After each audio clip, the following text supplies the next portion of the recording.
أعوذ بالله من الشيطان الرجيم. بسم الله الرحمن الرحيم. يا أيها المزمل قم الليل إلا قليلا نصفه أو انقص منه قليلا أو زد عليه ورتل القرآن ترتيلا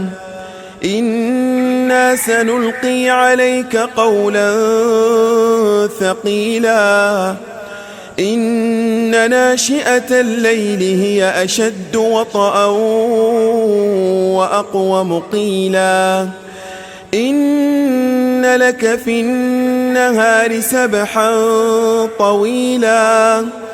واذكر اسم ربك وتبتل إليه تبتيلا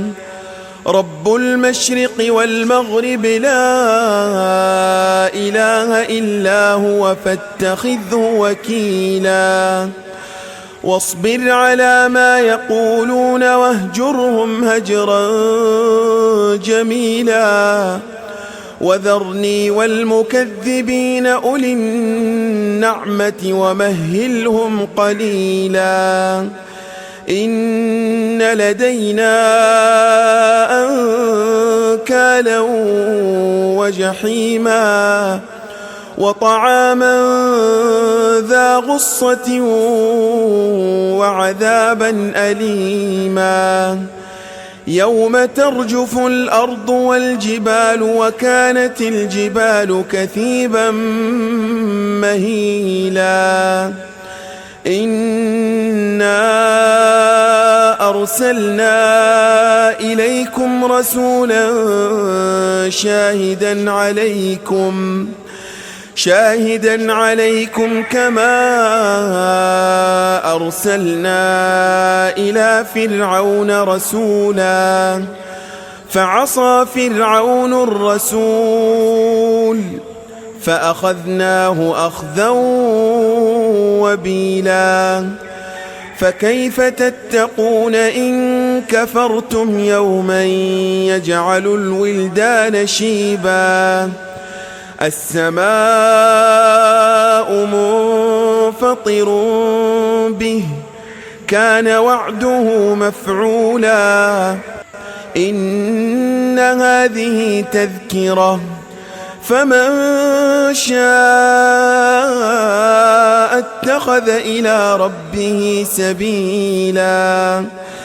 إن ربك يعلم أنك تقوم أدنى من ثلثي الليل ونصفه وثلثه وطائفة من الذين معك والله يقدر الليل والنهار علم أن لن تحصوه فتاب عليكم فاقرؤوا ما تيسر من القرآن علم أن سيكون منكم مرضى وآخرون يضربون في الأرض يبتغون من فضل الله وآخرون يقاتلون في سبيل الله فاقرؤوا ما تيسر منه وأقيموا الصلاة وآتوا الزكاة وأقرضوا الله قرضا حسنا وما تقدموا لأنفسكم